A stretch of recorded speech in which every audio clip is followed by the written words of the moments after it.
very pleased to welcome back to Forward Guidance Jonny Mathews, veteran macro trader. Jonny spent 12 years as a portfolio manager and partner at Brevin Howard, managing a substantial macro portfolio, and was a trader at Citigroup for 11 years prior to that. Jonny, great to see you. Great to be back on the show. Thanks for inviting me, Jack. I'm really glad you are back. Jonny, at the bottom in the stock market in 2022, when everyone was worried about a recession, including me, you were a recession denier. When we spoke for the first time on Forward Guidance in November of 2023, you called yourself openly a recession denier. Are you still a recession denier, and why? I am, and I've got quite a few charts that we can go through that will support the case. Of course, I'm aware that the labor market has lost some momentum in the States, and the worry is that if that continues, you get into this doom loop where household income goes down, consumption growth slows, consumer confidence drops, corporate earnings drop, and then corporates start cutting more labor and so on. And you get into this doom loop. But the Fed has plenty of ammunition to arrest that. That's point number one. But point number two is I am very surprised that payroll growth has slowed as much as it has, because corporate earnings are fine. Economic growth at the moment is fine. I mean, Q3 will be another strong quarter of economic growth based on the trend that we've seen in consumption so far. It takes something pretty serious to put the US economy into a recession.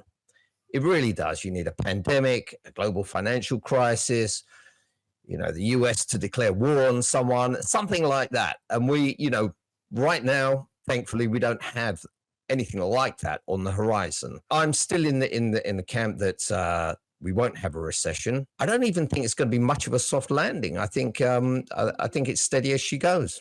So I think it's accurate to say that in 2022, nominal growth, that is, real growth as well as inflation, was very, very robust. But the real growth collapsed because inflation was so high. Price of oil was at $120.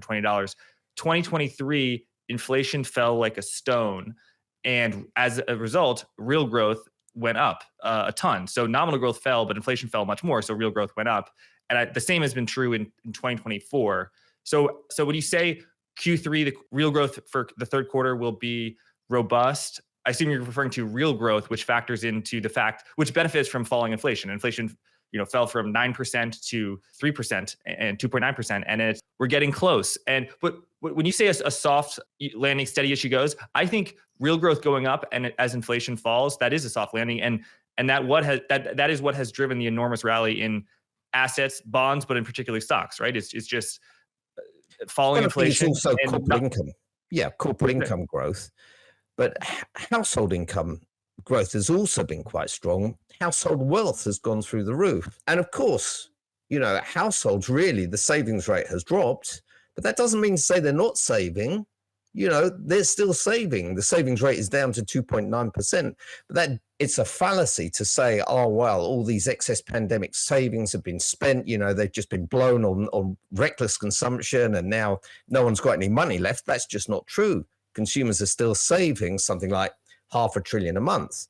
That's the difference between consumption and income, household income and consumption. Income still exceeds consumption. There is money being saved. Now, I know you could say, well, the distribution isn't even. Of course, the lower income households are struggling. That's true. But, it's the middle income and the upper income households that drive most consumption. And the data that we had last week on Friday, which was real personal consumption expenditures, was very, very strong for the first month of this quarter. And if you look at the second quarter, May was stronger than April, June was stronger than May, and now July is stronger than June. So you're almost guaranteed, unless that pace of consumption drops in September and October, Q3 consumption is almost certainly going to be higher than Q2. That's real consumption. And based on assuming no change in the pace of consumption in August and September, consumption growth in the third quarter will be something like 2.5% to 3%. Well, that is most of GDP. most of GDP is consumption. So the US is on track for another solid quarter of real growth. I don't see why. Certainly household income growth has slowed, which is why, to maintain the pace of consumption, they've had to slow down the pace of savings. But I don't see why growth should suddenly fall off a cliff. And certainly once the US starts cutting rates, it should lift consumer spending, should lift corporate capex, should lift household wealth. And so, it'll give another leg up to economic growth. Right. And it's a little counterintuitive, but a low savings rate means a very high rate of consumption, which supports growth. And a dollar saved is I think is less likely to go into investment than a dollar that is consumed. And we have a consumption driven economy. I mean, the savings rate in China is very high and their economy struggles. So in a depression, the savings rate is very high. So a low savings rate is not necessarily super bearish for the economy. Well, I think the other thing you've got to bear in mind is that people look at this low savings rate and think, well, this is storing up trouble for the future. If people aren't saving money for a rainy day, then they're not going to be able to withstand the tough times. But household wealth just grew dramatically after the pandemic. I think it's up about a third in 4 years, total household wealth. When we look at savings, how much people are saving each month, we don't take account of the return on those savings. We're just looking at how much is being put away each month. But those savings are growing due to strong equity gains, strong housing market gains, and of course some of it is put into money market funds, which are paying over 5%, and treasuries and so on and so forth. Most household wealth is in equities and housing, and those have been doing extremely well. So right now, household wealth, well, we've only got it for, the Fed's only produced the latest household wealth numbers for the first quarter, but you can almost guarantee it's going to be at a record high at the end of the second quarter as well. Just simply from what we've seen in the stock market, the gains in the stock market, and the higher values of home prices. So the bottom line is, households don't need to save. The wealth to income is close to an all-time high. Why do they need to save so much? I'm totally with you on the savings rate. You've got a fantastic chart about personal savings we can show later, just showing how they are so far above trend in the US. I think the case for a recession, the strongest point is definitely the labor market, which you said earlier is weakening. The unemployment rate has gone up from 3.4% to 4.3%. The most recent jump was from 4.1% to 4.3%, 20 basis point jumps. The available jobs, so JOLTS, is down. I believe it's actually below the 2019 trend line. The quits rate is down, showing workers are much less confident that they can get another job if they quit. And the hiring rate is down as well. How do you analyze the claim that the weakening of the labor market is nonlinear and suggestive of something that happens right before a recession, or maybe even in the early innings of a recession, and that it's possible we are in a recession already? The first question is, why would that be? Why? If you look at corporate earnings, if you look at a subset of whole economy corporate earnings, the earnings of the S&P 500 up close to 11% year on year.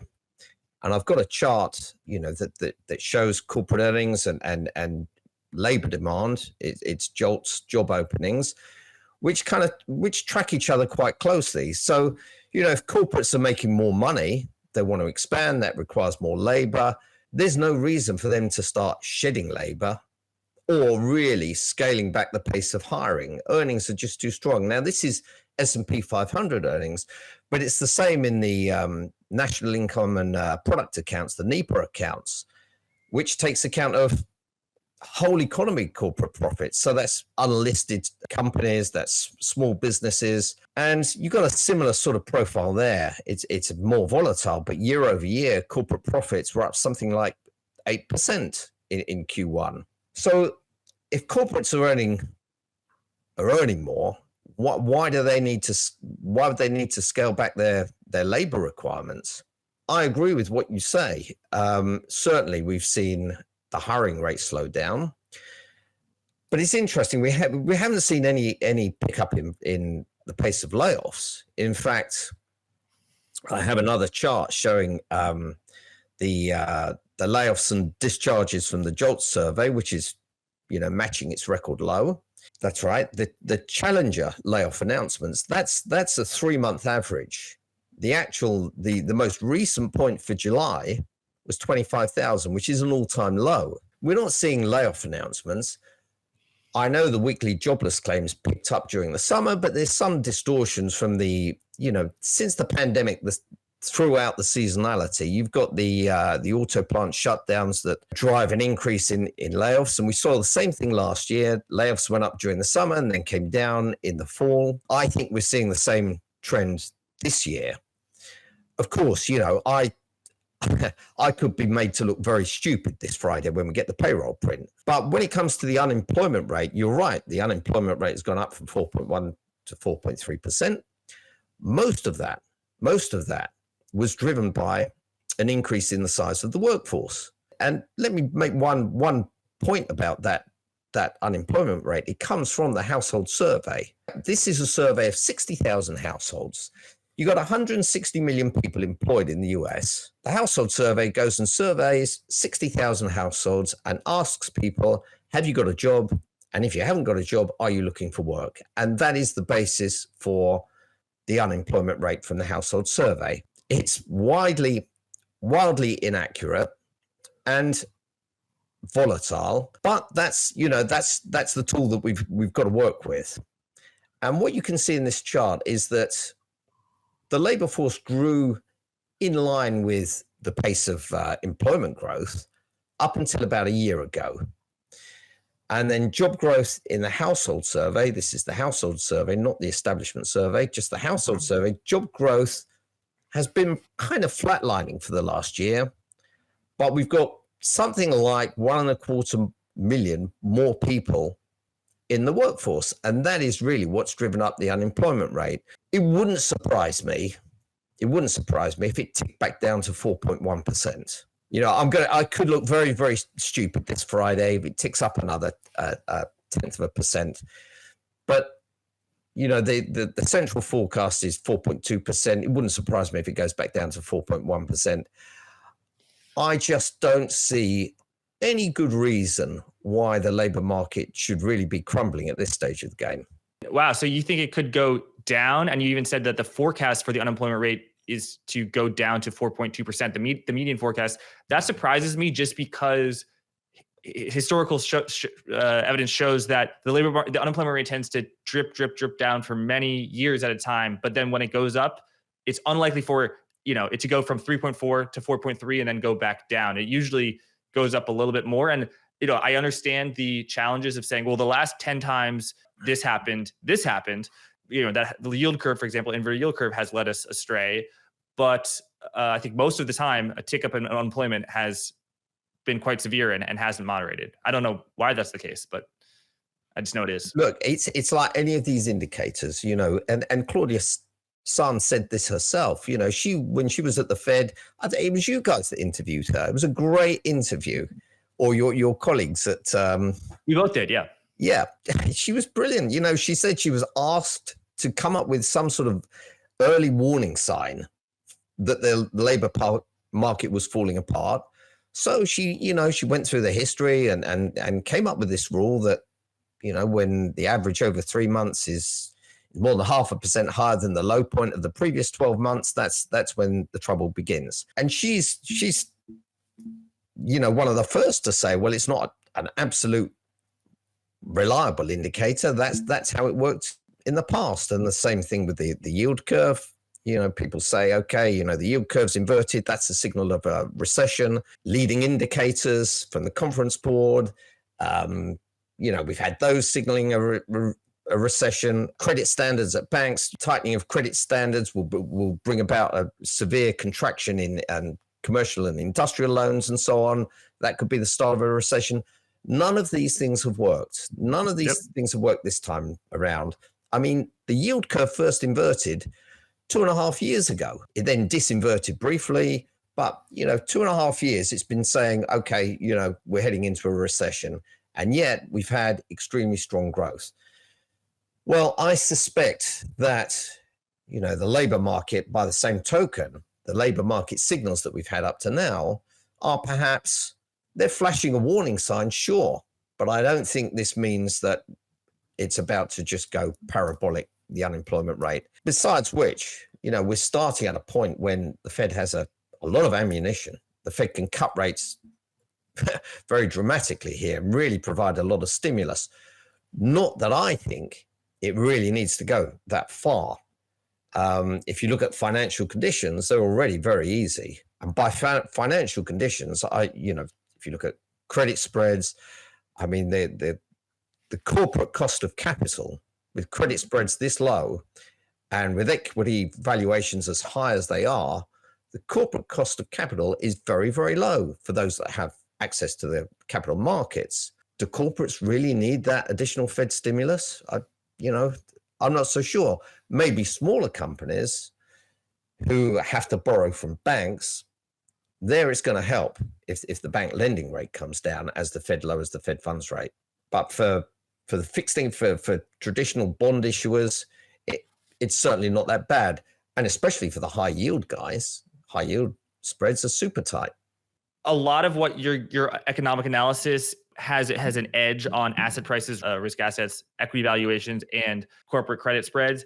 However, I think by saying credit is loose, credit spreads are narrow, and the equity values are high, the corporate cost of capital is low, there might not be as much of an edge there because, that might help the economy, but it's already priced into markets, Like you can't be bullish on high yield because the credit spread is narrow. It can only widen. No, of course it can widen. But I think for the investors that they're investing in these bonds, they're seeing the all-in yield, which is okay. It's not so bad. And if the Fed cuts rates, then there's no reason why those fixed income markets shouldn't perform quite well as they have done, in the past when rates are heading lower. Besides which, the default rate is pretty low. I don't have the latest data to hand, but the default rate is running very, very low. Corporates are able to refinance themselves. There are plenty of willing buyers of these high yield issues. That's not going to suddenly come to a halt. It really needs something big for the capital markets to suddenly shut up shop and stop financing corporates the way they have been. I can say that with confidence, with the exception of commercial real estate, which is its own issue, credit markets, there has been a tremendous amount of refinancing, and then it's been the issuers, i.e. the companies, that have been setting the terms, and they also have taken advantage in the loan market of just extremely, extremely narrow credit spread. So there's been a huge refinancing wave. So any worry about the looming maturity wall, again, outside of commercial real estate, so far that problem has been solved. Of course, it will emerge later, and perhaps it will be pushed out later, as it always does. Yes, and I think if you actually, and I'm sure I made this point last time I was on the show, if you look at households and corporates, the household debt financing ratio, in other words, the cost of, the biggest part of household debt is the mortgage, and the average mortgage rate of all the outstanding mortgages is something like 3.8%. So in aggregate, the cost of the debt servicing obligations are close to all-time lows as a percentage of household income. And it's the same for the corporate sector. As a percentage of profit, the aggregate financing costs are the lowest in half a century. So at this stage of the game, there isn't really, the Fed hikes didn't have much of an impact on the household sector or the corporate sector because everyone had termed out the debt. Now, you could say the same thing applies in reverse. So, they'll be less effective when they start cutting. And that is true. But I think one of the other things that we've learned over the last 4 years is that fiscal policy done right, it can be extremely effective. The politics have changed. It's not, it seems like fiscal policy is the way out of really bad situations. And it did prove very effective during the pandemic. Hello, everyone. Permissionless 3 is coming to Salt Lake City on October 9th. The event for crypto natives is heading west, and we are bringing the biggest names in crypto together for an insane, can't-miss event. Hear from more than 200 industry titans, including Balaji, Mike Novogratz, and Dan Tapiero. The conversations at Permissionless will be covering the hottest themes in crypto, including modularity, restaking, the Bitcoin and Solana ecosystems, AI and crypto, rollups and L2s, institutional adoption, and of course the November election that will be right around the corner. We couldn't be more excited about this event. Get your ticket today and make sure I get some bragging rights by using my code FG10 to get 10% off. That's FG10. Stands for Forward Guidance. I want to see you there. Do it. It's going to be at one of the most beautiful places in the United States, and everyone's going to be there. Van Spencer's going to be there. Jim Bianco's going to be there. Jan Van Eck's going to be there. So what are you waiting for? Get your tickets now by clicking the link in the description and use code FG10. Back to the episode. And Jonny, what about the negative revisions to the payroll, and in particular, the revisions that basically 818,000 jobs that the the Bureau of Labor Statistics thought were created actually wasn't created. And that raises questions about, has the so-called, apparent strength of the labor market been actually a misreading of the data or a mismeasurement of the underlying situation, and that the data has been wrong? And, does that concern you? I'm not giving the money back that I made by being short fixed income at the time. Let me say that first of all. But yeah, of course, these revisions, they happen every year. I think in 2022, the revision was 400 and something thousand. Nobody cared about that. Last year, I think it was minus 300 and something thousand. This year, of course, it's a huge, big number, a downward revision. But these revisions are subject to revision. So this isn't the final number. And it does seem suspiciously large. It's like, okay, you could say maybe the birth-death model got things wrong because the pandemic we had a surge of new businesses starting after the pandemic, and the BLS adjusts the seasonal factors and the birth-death model and assumes that kind of thing will carry on over the following few years. Maybe that's the cause of it. We don't know yet. We also don't know the profile of those revisions, the monthly profile. I think we get to know, we're not even going to get to know those till January. I think they'll go back and revise each month's payroll print in a way. And it's a terrible situation to be in. We are a little bit in the dark about how severe this revision really is. Goldman put out a piece a week or two ago saying the true revision is probably more like minus 300,000. And I can't remember their reasons, something to do with... I read it. It was because of undocumented immigrants. That's right. Yeah, people are employing undocumented immigrants. So unfortunately, we don't really know the true situation. But, what we can say is that, if you look at consumer spending, how much they're spending, they must have been, in aggregate, income must have been pretty strong for people to be earning what they're earning and spending the way they're spending. It doesn't quite add up. And maybe the consumption figures are a better real-time guide to the strength of employment. I'm not one of these people that likes to say, oh, well, obviously there's all errors in these statistics, there'll be other revisions. It's like I said when we started this, it does concern me, the slowdown in demand for jobs. That does concern me. But when I look at where the markets are now, where the Fed funds or the SOFR futures are pricing something like 200 basis points of cuts over the next year, I mean, that's pretty extreme. That is really extreme. And the low point on the Fed funds rate is down at just over 3% in, I think, early 2026. For the Fed to cut that rapidly, I think something would have to be seriously wrong with the economy, and I don't see that. And then when it comes to the Treasury market, I think if the Fed does cut that fast, the economy will pick up quite quickly. I don't think inflation has completely been slain. I've said this for a long time. The Fed is not going to sacrifice the labor market on the altar of its 2% target. 3% is good enough. They're not going to admit that. As far as they're concerned, they've finished with inflation. Now they've got to focus on the labor market. So, they may well cut the Fed funds rate reasonably quickly. But I think that puts the long end of the Treasury curve, that makes it vulnerable from here. Long end of the Treasury curve vulnerable in terms of yields going up. And yeah, so you were short bonds in 2022. That obviously worked phenomenally well until when we did our interview in November 2023. That probably was the peak in yield. So as so often happens, I have someone on who's been right for a year, and my interview with them actually marks the end of that trade. So when did you close your bond short, and when are you going to be shorting bonds again? Well, I think I said at the time I got out of the trade. You already had gotten out. Yeah, thanks. Yeah. Good timing.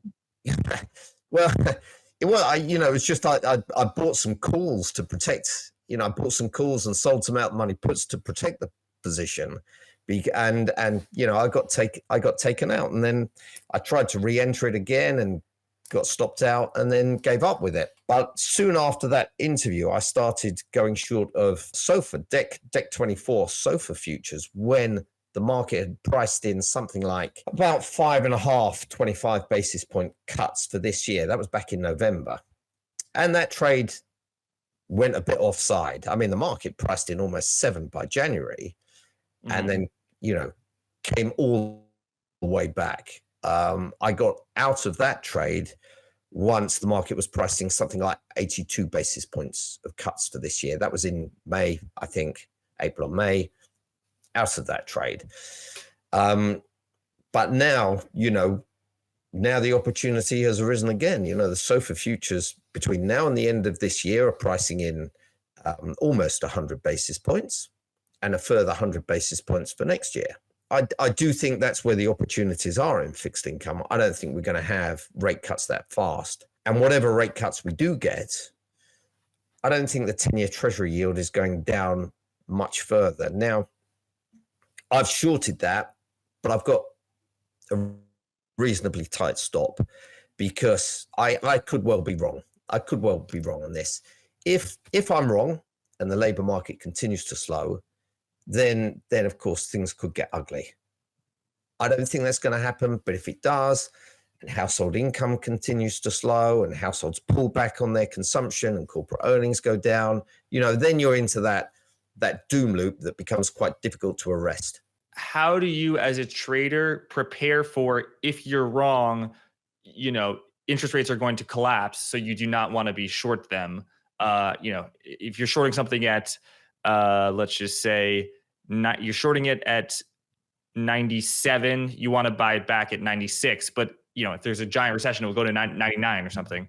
99, of course, being 1% in terms of interest rates. But how, because the return profile, I would suspect, maybe you disagree, is non-linear. And the Fed is not going to be hiking rates further. They might cut less than what is priced in which that trade, shorting bonds makes money, shorting SOFR, shorting fixed income makes money. But there's a chance that the Fed could cut a lot if things get quite nasty. And as you say, in a doom loop scenario, the Fed is going to be cutting way more than 200 basis points probably. Well, most of the time, I try to protect the position with options. If I'm short treasuries, I'll buy some out the money calls. I'll sell some downside puts, which will take me out the position.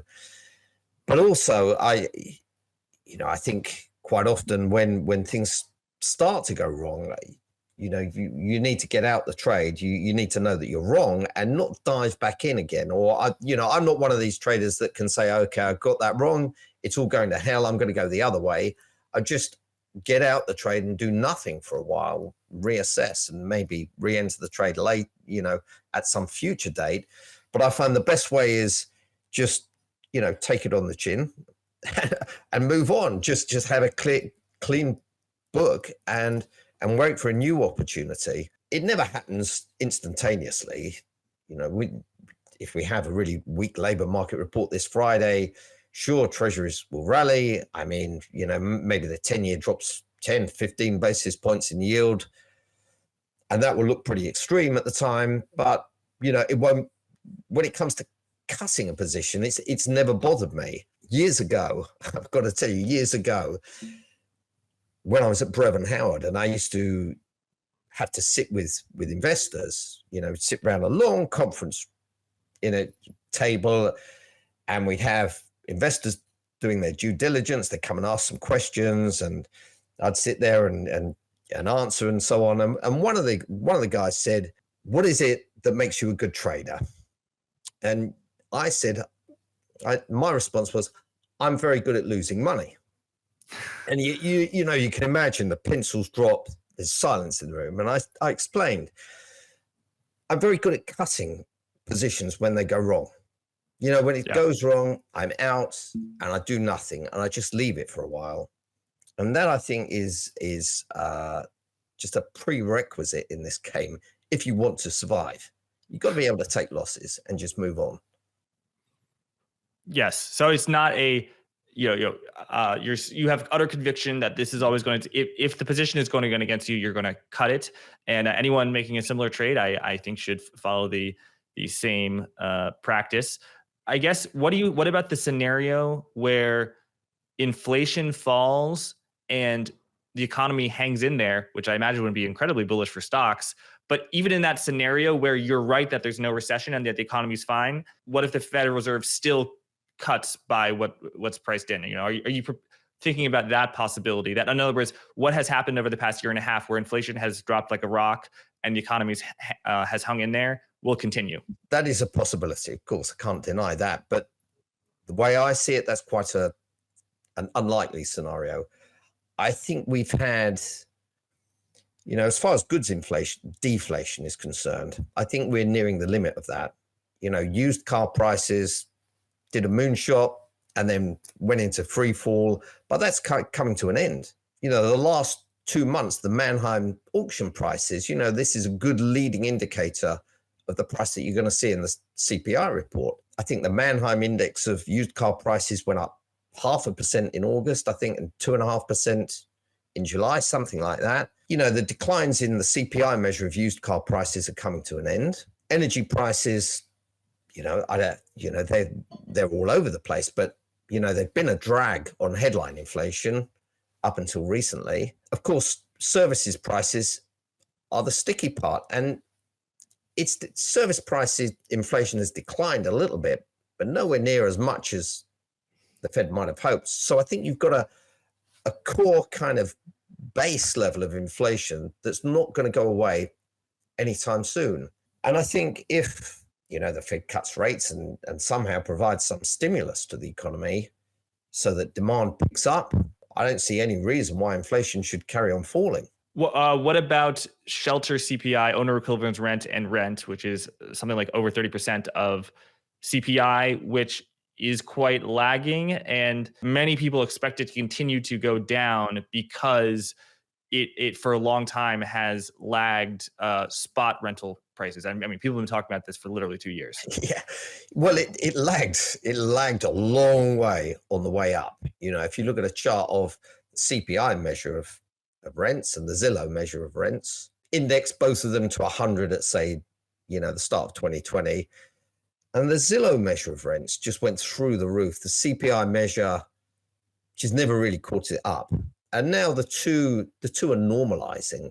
So that I think the Zillow measure is growing at about 3.5% year on year, and has kind of settled at that pace. The CPI measure, well, the monthly rents and owners equivalent rents, I think, it's about 0.4% a month. That could well slow down from here, and probably will a little bit. But that's a huge part of the index. Of course. Yeah. So that will help. But, we've been waiting for that to happen for a long time, as you say.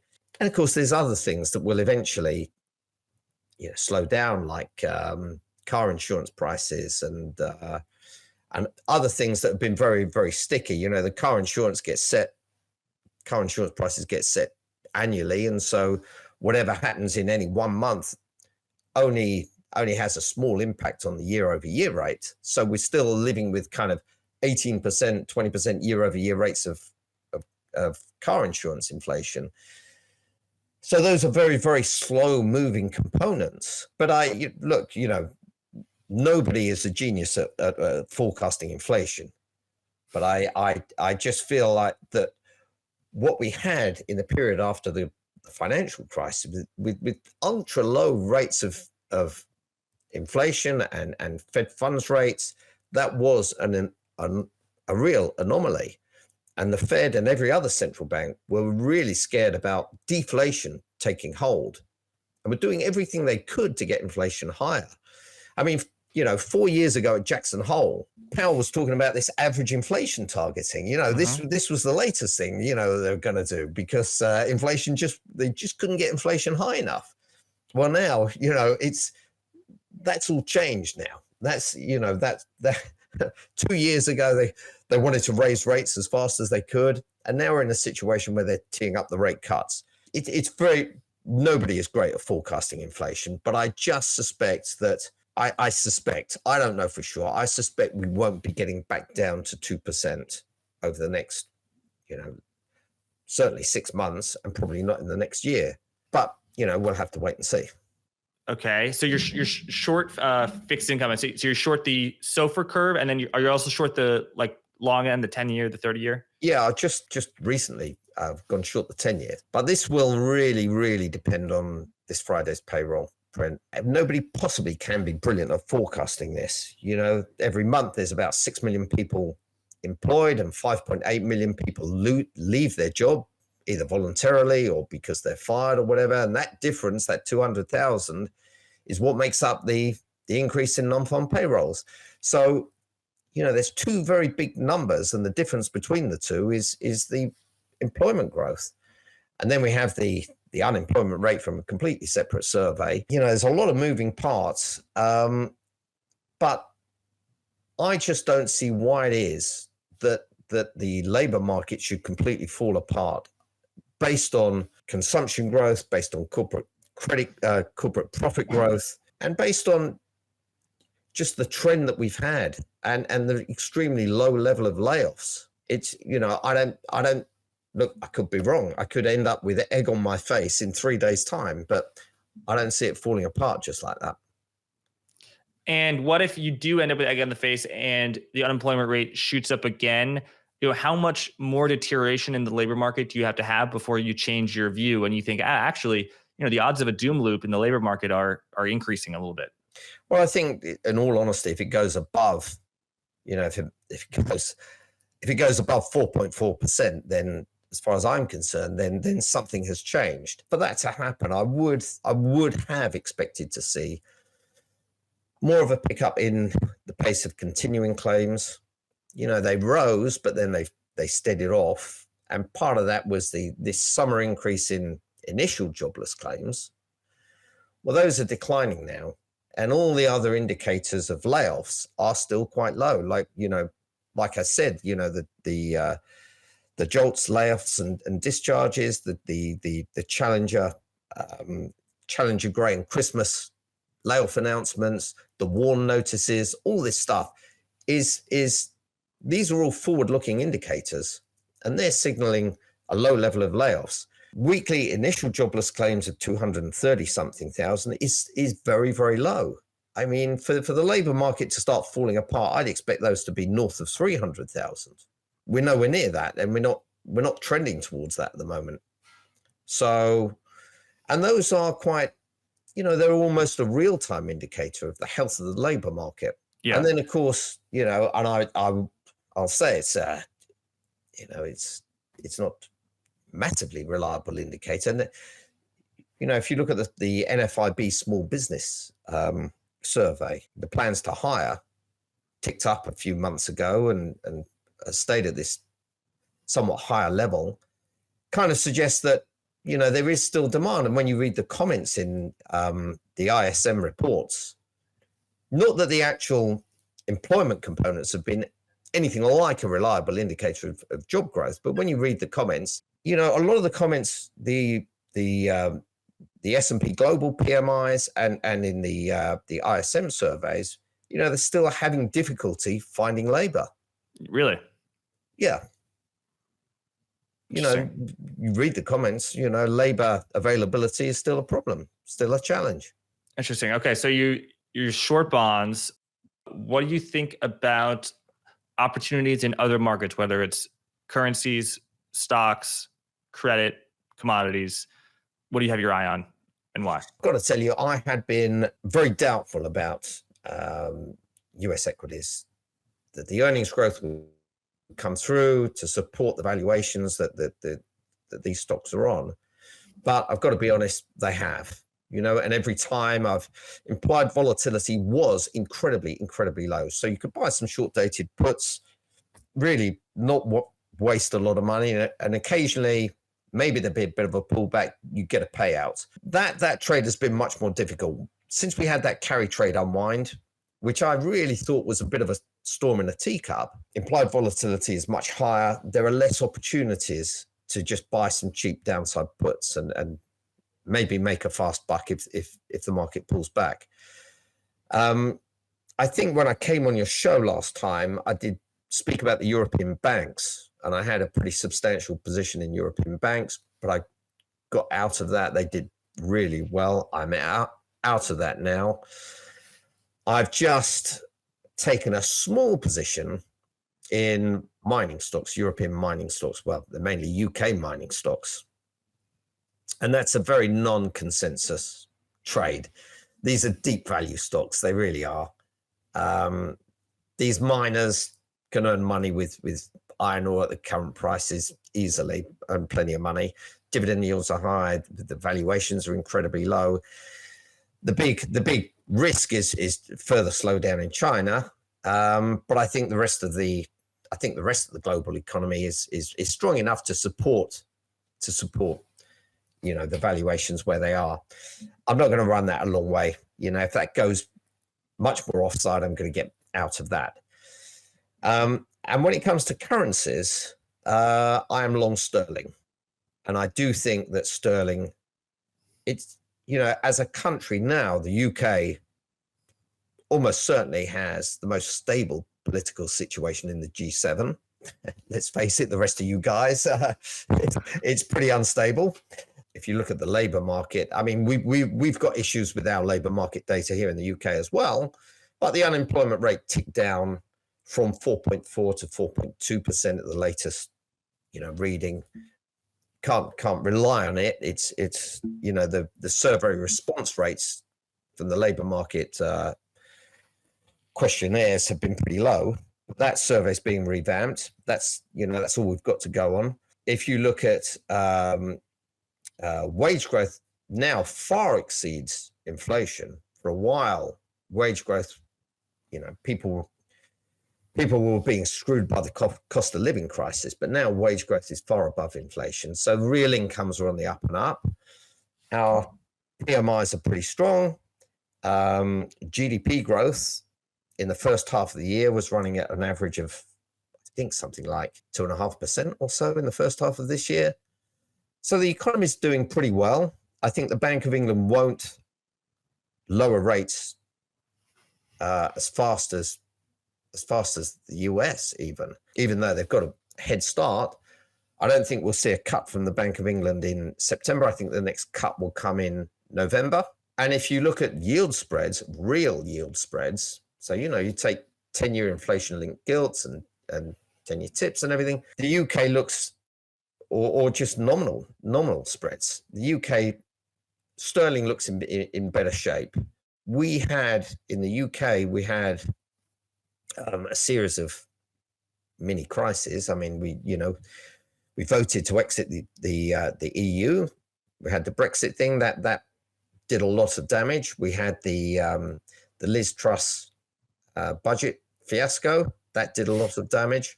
But hopefully those kind of issues are in the past, and now it's like I said, we've got a stable government. Consumer income is growing again. I really think that we're in pretty good shape. So you're bullish on the pound sterling, your home currency, because you think the UK economy, real growth will just be strong, and the Bank of England won't cut rates, so more attractive for capital to money will flow into the UK net as other central banks cut interest rates more. Yes. Plus of course, we've got economic growth. I mean, we had 5 quarters of virtual stagnation prior to the start of this year, and now the economy is back on its feet. So I think sterling was bashed really hard after Brexit, and then bashed again from the budget fiasco, but things are much more stable now. And I think there's no reason for people to fear investing in the UK. Well, once we get this next Labour budget out the way anyway. In the currencies and the bond market. But what about the stock market? In our previous conversation, you warned me against just how the UK stock market is dominated by old economy, tobacco, mining, oil. Not a lot of Nvidias in the UK, and as a result, that's why the US stock market has beaten the UK as well as the European stock market, as well as almost every other stock market. So it's interesting to me that you're getting involved in the UK mining sector now. It's also interesting to me that you were invested in the European Banks Index, which you timed it very well. It went up tremendously over this past year. And tell us, why were you bullish? And if you give me the answer of, oh, well, it was cheap, why did it work this time? Because why is that good enough now? Because it's been cheap since 2010 and it's performed horribly. The same might be true of UK mining stocks, although probably not as bad. Why now? And why did the Eurostoxx Bank Index, why did that trade work then? Why do you think the UK mining trade is going to work now? Okay, let's start with the European banks. First of all, you've got to bear in mind that the interest on reserves that the ECB was paying, there was this negative interest on excess reserves, this on overnight reserves, was a tax on the banks. It was really a tax on the banks. And that was a massive drag on performance. Plus, if you look at net interest margins in this super low rates environment, they were being crushed. Well, that ended some time ago, obviously, with the ECB putting the deposit rate much higher. Interest margins widened out. The capital ratios of the banks have been built up dramatically over the last decade and a bit since the sovereign debt crisis. European banks were in great shape. And from a valuation perspective, you're right. They've been cheap for a long time. And I've seen so many analyst presentations saying, now's the time to get into the European banks. And I'd always been skeptical because they've been wrong so many times in the past. But yeah, this time it really seemed right. It really did seem right, especially with policy rates where they were and with growth picking up. And at the time, growth in the Eurozone has been positive for the last couple of quarters after, again, 5-6 quarters of stagnation. But I actually thought growth would be even stronger because real incomes in the Eurozone, like in the UK, had been crushed by high inflation. Well, real incomes are rising at a healthy clip now in the Eurozone. I'm still quite constructive on growth in the Eurozone, as I was at the end of last year. But the banks trade, I suppose I got quite lucky with the timing. I got in at the end of last year and they just took off this year. And, I'm not greedy. They've rallied about 20% since I described the trade in my daily note. And that's enough. 20% in 7 or 8 months, it's fine. I just took the money and ran. When it comes to UK stocks, you're right. When you look at the index, you look at the FTSE, you look at the S&P, put them on a chart together, FTSE looks like it's just sucked forever. And to some extent, that's true. But if you look at it on a total return basis from 2020, so, taking the dividends and reinvesting them in the index, it hasn't done so badly. The same with the European markets. The FTSE has a 4% dividend yield. What is it on the S&P? 1.8 or something? Less than the NASDAQ. So, every year you're putting away this 4%, it builds up. And so, like I said, it hasn't done that badly on a total return basis. But that said, it's not the kind of thing that's going to make you loads of money. It's great, I think, for private investors. Tuck some money away each month in an index tracking fund. It's reasonably safe and secure with a decent dividend yield. It's great. It's never gonna, really blow your socks off with upside performance. It is just a plodder of an index. And same question, why now on European, on British mining stocks? Oh, for the mining stocks, first of all, I think, I looked at the base metal prices. They picked up from the lows about a month or so ago, and they bounced from a low that they've visited, I don't know, 2 or 3 times over the past year or so. And it just seems to me like all the bad news on China has been priced in. Listen, this is a cautious, small, long position, and I don't have much tolerance for losses on it. So it's not, this is not a 10 out of 10 sort of trade. You're not banging the table. No. And to be honest with you, Jack, I've always said this, every year there is really only probably 1 or 2 good trades a year to do. And they're, when you see them at the time, they do look like 10 out of 10 trades. They do look really great, like at the start of 2022, going short of treasuries. I mean, that was just the most fantastic opportunity. But you get these opportunities once or twice a year, and the rest of the year, you're trying things. You're trying trades that are maybe a 7 out of 10. And if they work, that's great. And if they don't work, I tend to cut them quite quickly. So it's not a high conviction trade. It's just, it looks like a reasonable opportunity right now.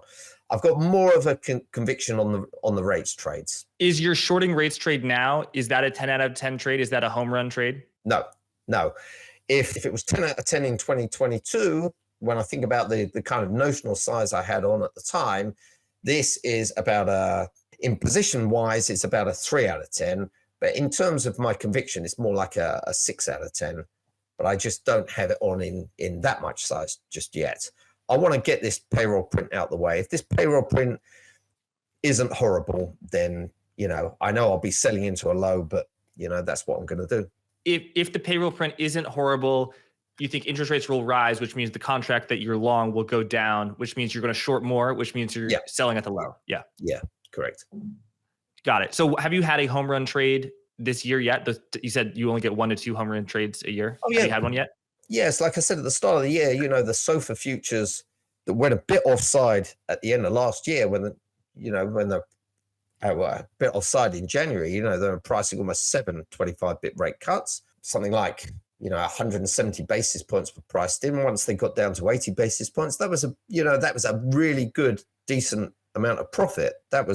That trade contributed about 10% to this year's P&L, and the banks roughly the same amount, around 10%, the European banks.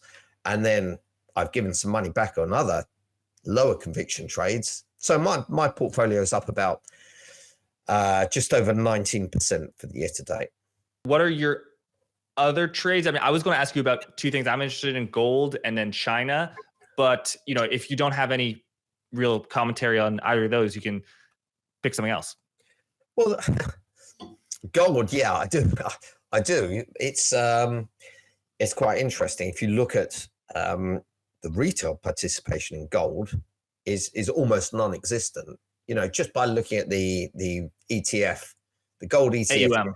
Yeah, the AUM is, all this rally has been driven by mainly Chinese, but central bank purchases this year. The Chinese have gone nuts with it, and I get that. They're sitting on a whole, they've got a whole load of treasuries, whole load of dollars, and they want to diversify away from that. It's, if you're selling stuff to the US, you're going to be paid in dollars. There's no getting away from that.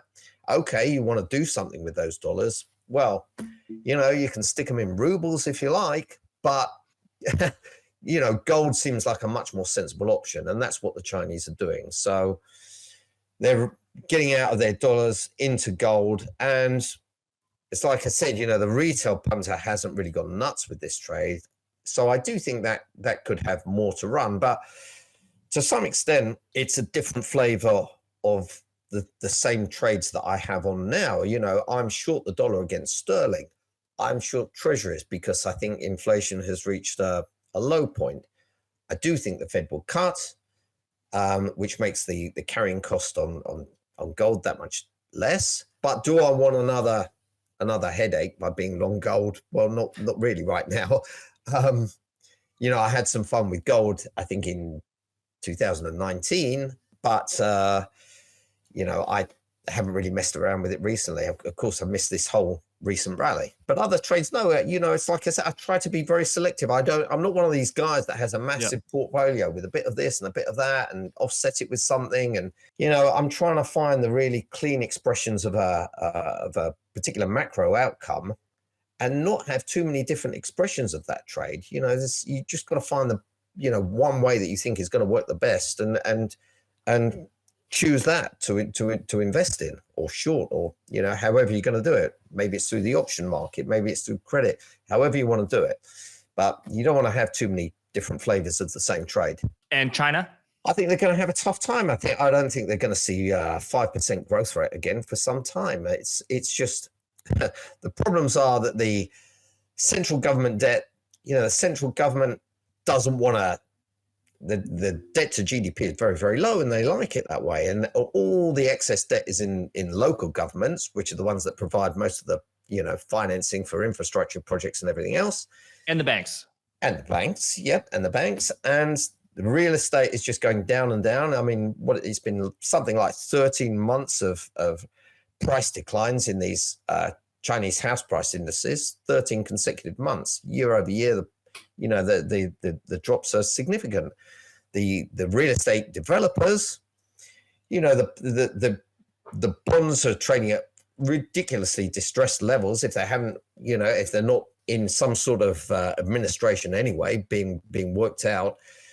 So the whole situation is really bad, and the consumers have had, or households have invested in the real estate market as a place to park their wealth. So it's bad all round. I don't know how the Chinese government or the PBOC can provide stimulus. I think the only way is like I said, is the central government takes on some of the debt from the local government, or from the, bails out the banks. It does something big like that, but there doesn't seem to be any sign of that happening anytime soon.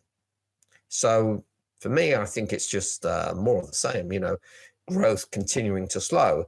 And that wouldn't be, when you look at developing Asian economies, if you look at the cycles that say, for example, South Korea or Taiwan took, as these economies industrialized in the 60s, 70s, 80s, and growth was really, really strong. And then they kind of went ex-growth, and growth dropped down to a more normal level. China is sort of following in the footsteps, about 2 or 3 decades behind. And so I think it's almost inevitable that growth continues to slow in China. So you mean following behind, like the boom and then bust of the Asian tigers, Malaysia, Indonesia, that busted, I believe, in 1997. That's what you mean? Well, not the bust like that. I'm thinking of economies. Well, yeah, South Korea had a tough time as well. But yeah, those, they have those boom time, that industrialization period when the economy really, really grows extremely quickly. And then you reach the limits of that growth. And in the case of Indonesia and Malaysia and those, there was that massive crisis in 97 and things really fell apart. But I just think, you can still have a situation where growth comes off the boil and slows without necessarily a sort of crisis like that. And I think that's what China is going through. If you think of the pace of growth in import or export penetration that China achieved from, 20 years ago, from when it entered the World Trade Organization, 24 years ago, whatever it was, tremendous growth in exports to the US, to Europe. And that growth is over now, partly because, we're becoming more protectionist. But anyway, we don't have, all the retail stores are flooded with Chinese made socks and underpants and t-shirts and goodness knows what. I mean, there's no other, we don't need any more of that stuff. What's the next product category that they're going to infiltrate? Well, maybe it's EVs, but governments are becoming much more protectionist about that. Yes, certainly the U.S. is. I guess if China doesn't have infrastructure growth from infrastructure and real estate, it has to be exports or consumption. And I think they're really starving the banking system of credit to real estate firms. At the same time, they're just funneling it to any firm that needs capital that's not a real estate firm. So I think it's probably a good time to apply for a Chinese bank loan if you're not a real estate developer. And it's a very bad time if you are a real estate developer. But the question is just, it's enough. Do you have a view, whether you have a position or not? Do you have a leaning of bullish or bearish on the Chinese equity market? Because it would be interesting to me if you're bearish on the Chinese equity market and yet you are bullish on mining stocks, which sell a lot of, the marginal buyer historically has been China. To build this construction boom. Look, I mean, I'm not massively bearish on the Chinese equity market. The valuations have been beaten up so far that at this stage of the game, I think it's not worth going short here. But as far as if you look at Chinese steel makers, and China is trying to cut back capacity, and they've been unprofitable, and that's a source of iron ore demand. But the cost of iron ore, it's about $100 a ton, and maybe it's dipped below that just over the last couple of days. But these big mining companies can dig this muck out the ground for a fraction of what it sells for, an absolute fraction. The less profitable mining companies will fall by the wayside, but the BHPs and the Rios of this world, they're fine. And copper, I think, copper's got a bright future. If we're going to electrify everything, the green revolution will increase demand for copper. Sure, infrastructure projects in China are not growing as fast as they were, and the real estate market demands there, that's not growing as fast. But the US, with data centers and all the rest of it, there are new sources of demand. And these mining companies, these large UK or Australian mining companies, are extremely profitable, even with prices where they are. So to me, I think it's one of those trades where you're okay with things as they are now. If there's any pickup in demand, or there's some sort of efficiency drive in these companies, there's opportunities for profit growth. Right. And you mentioned the AI demand. Earlier, you said how corporate S&P 500 earnings growth is robust, and that supports a strong labor market, because if companies are growing their earnings so much, you said that you see it at 11%, they're not going to be laying off people. If anything, they want to hire more people. I understand that if every single company in the S&P is increasing their earnings at 11%, but what if you have a scenario where it's NVIDIA is just dominating, and so much of the corporate profit growth is NVIDIA? I haven't done the numbers. I'm not going to pretend that I have, but I just know that it is extraordinary. Never has a company that size grown its revenues and earnings like it has, as well as the rest of the now called Magnificent Seven. They have had a very high profit growth as well, nowhere close to NVIDIA's, of course, in some part because their revenues have gone up, but they've also cut their costs and they've tightened their belts. So I guess that's just a potential counter argument to, S&P 500 earnings growth is at 11%, so therefore there won't be layoffs. But yeah, what do you make of the bull market in American stocks as well? I mean, as well as the narrative behind it, which is AI and NVIDIA. If we exclude those Magnificent Seven stocks, the other 493 were at an all-time high on Friday. So they're doing fine. And it's like I said, even if we take the unlisted companies, throw the whole lot into the pot, whole economy, corporate profits, 8% year on year. Well, that's not a shabby performance. You're right in what you say. Well, what if all this is driven by the video or these Magnificent Seven? But it isn't. It isn't. I think 80% in this most recent earnings season, Q2 earnings, I think 80% of the companies that reported beat the earnings estimates. So sure, the Magnificent Seven, huge profit growth and all the rest of it, but the others aren't doing so badly either.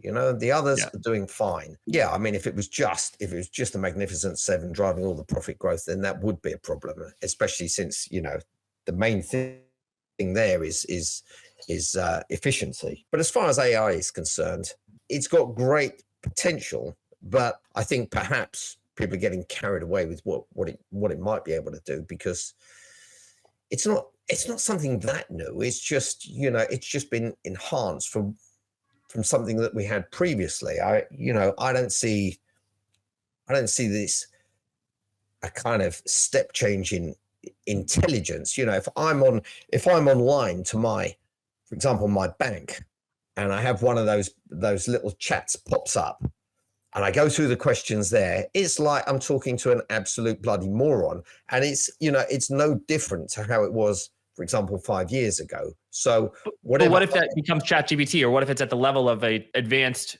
chatbot such as ChatGPT or many of the others? Well, even ChatGPT, sometimes gets things horribly wrong.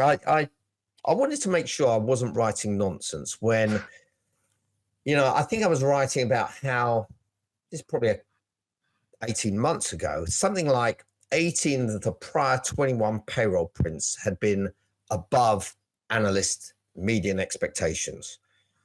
Now, if that was a coin flip, if it was a 50-50 chance, what is the probability of, 18 heads out of 21? And I kind of did the maths with, combinations and NCR and all that. And I got the answer. And then I thought I'd check with ChatGPT, and I got the answer out, which was completely different to mine. So I said, are you sure I don't make it that? I got a different answer. And then the third time I said, I really don't think this is correct. My answer is this. And then ChatGPT showed me how it had calculated it with, NCR 21C 18 times, 0.5 to the power of 21, whatever, and got the right answer.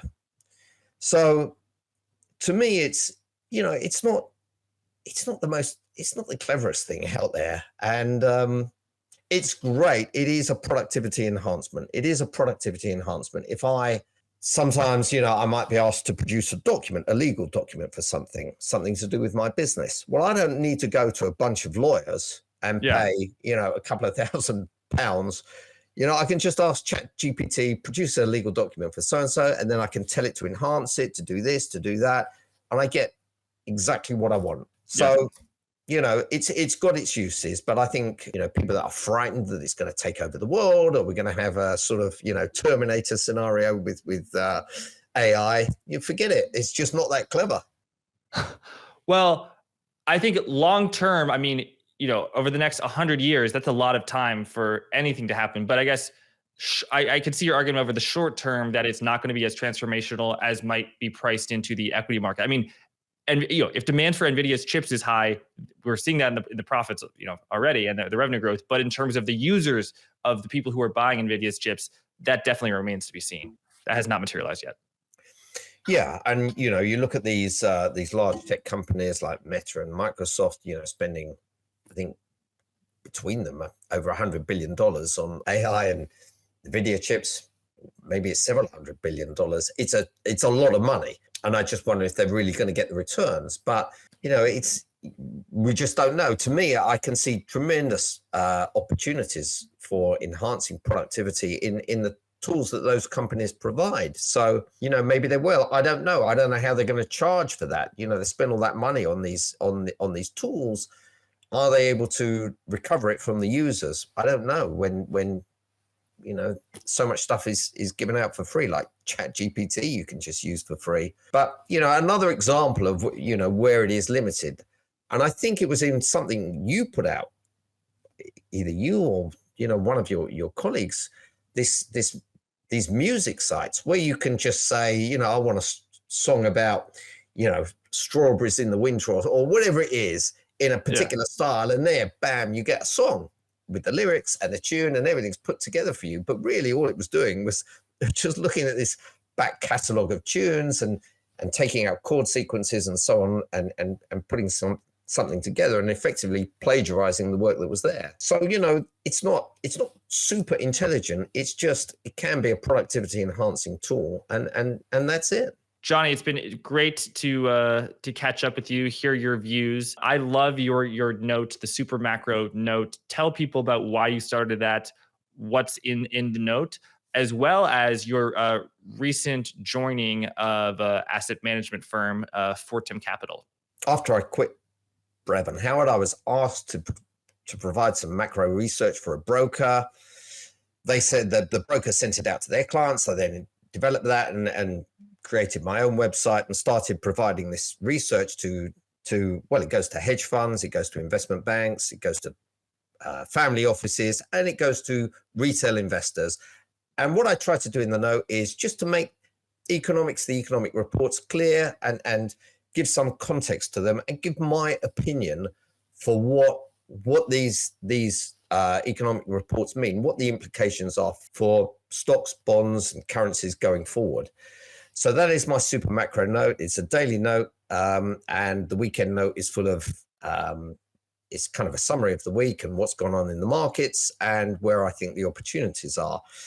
But what I found is that by writing that note, it really enhanced my trading. The discipline you need to really research the economic data and take lots of different opinions about it, especially the opinions that you disagree with, and be able to say, well, I think they're wrong because of this, and this.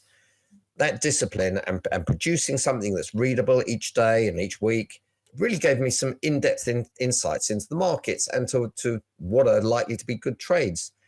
So I've been doing that for the past 4 years. I've been managing my own capital, had tremendous results with that. But I've just joined, it's an asset management firm called Fortum Capital, where I'll be managing a macro portfolio.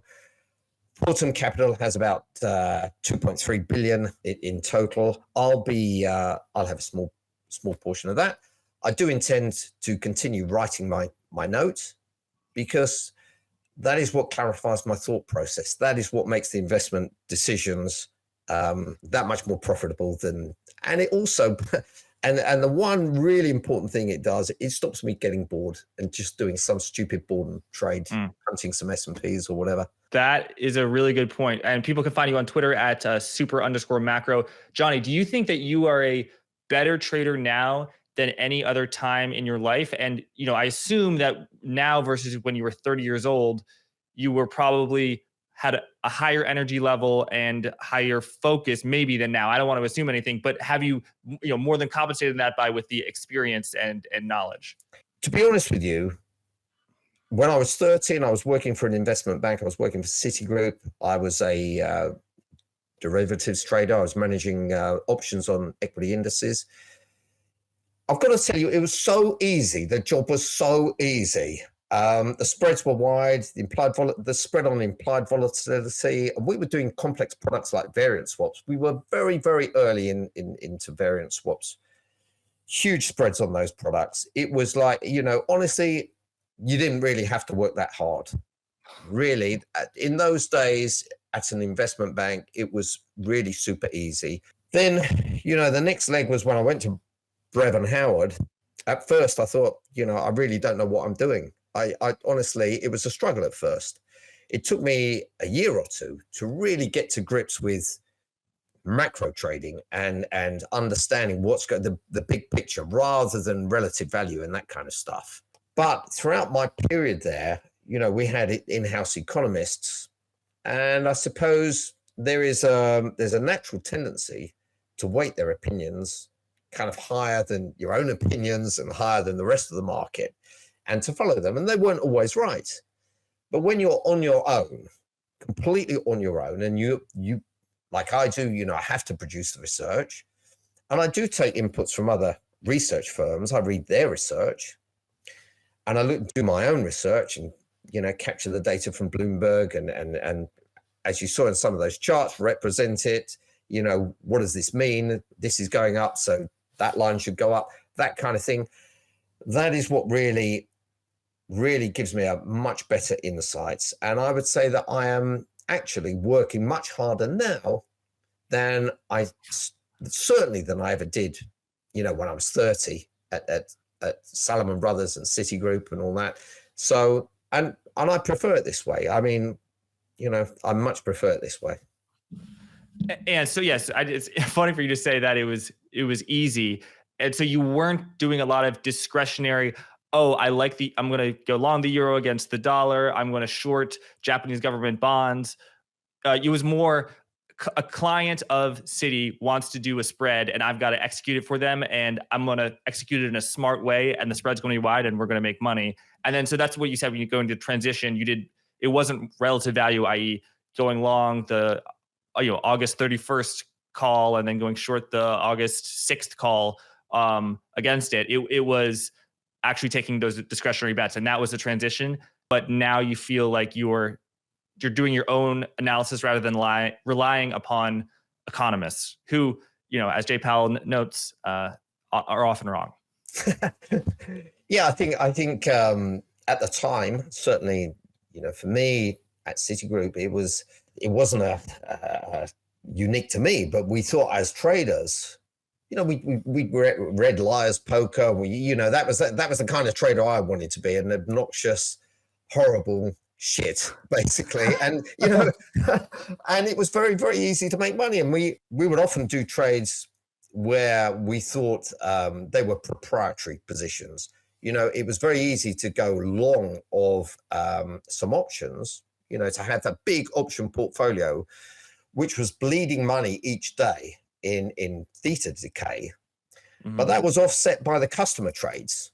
And then when something would happen, when the market would really move, you'd make all this money and fool yourself into thinking, well, it's because of my brilliant proprietary trading skills. It was very easy to think that, for me anyway, that I was just this brilliant, brilliant trader making money year in, year out. But, I did have a massive advantage being in the seat that I was in there. And then, of course, at Brevin Howard, as a trader there, as a, purely proprietary trader, and everything you do, you phone up a bank and ask for a price.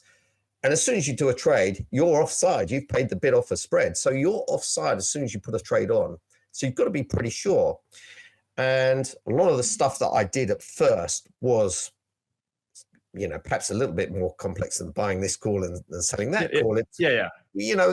Not much though. At first, I think one of the first trades I did was buying a variant swap on the Nikkei and selling a variant swap on the S&P. That spread, typically the Nikkei was more volatile than the S&P, and it was traded at a discount, for the long maturities.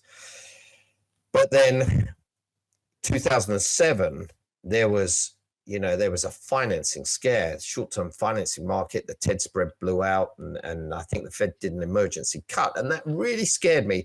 I'd been aware of the US housing market going crazy up to that point, and I just thought the world was going to end, and I wasn't really prepared for it.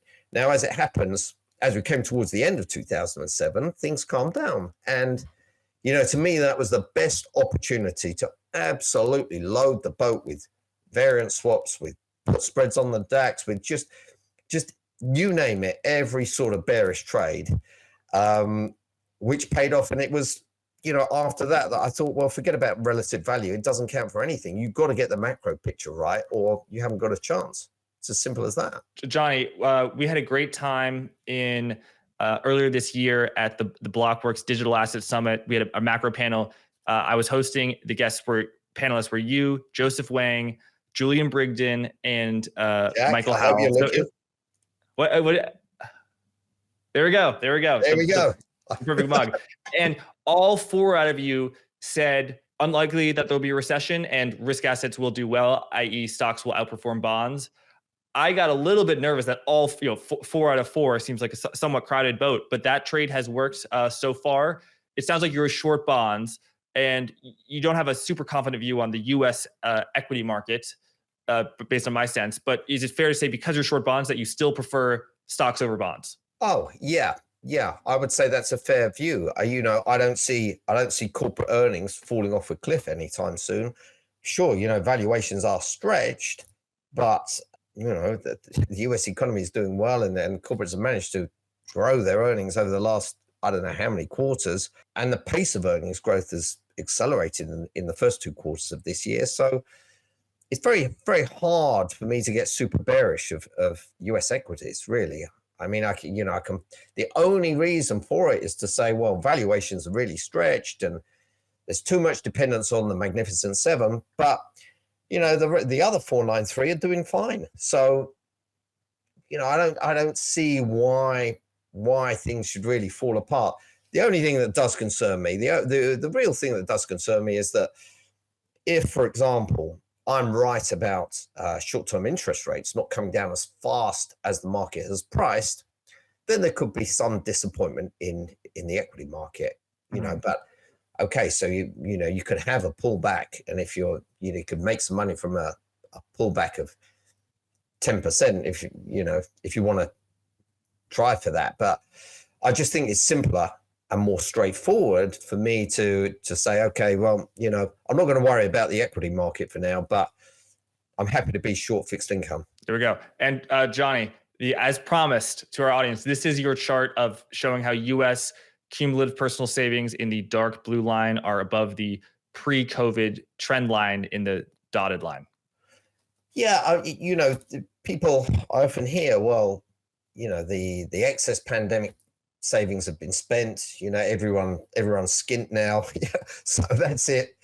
All this spending on whatever trips to Las Vegas and all the rest of it, and cruises and everything, that's going to come to an end. It's just not true. I mean, the savings rate is, the savings rate has slowed down a bit. It's not that clear on that chart. It has slowed down a little bit, but if you look at total savings, and don't forget this is just really the difference between between total consumption and disposable income.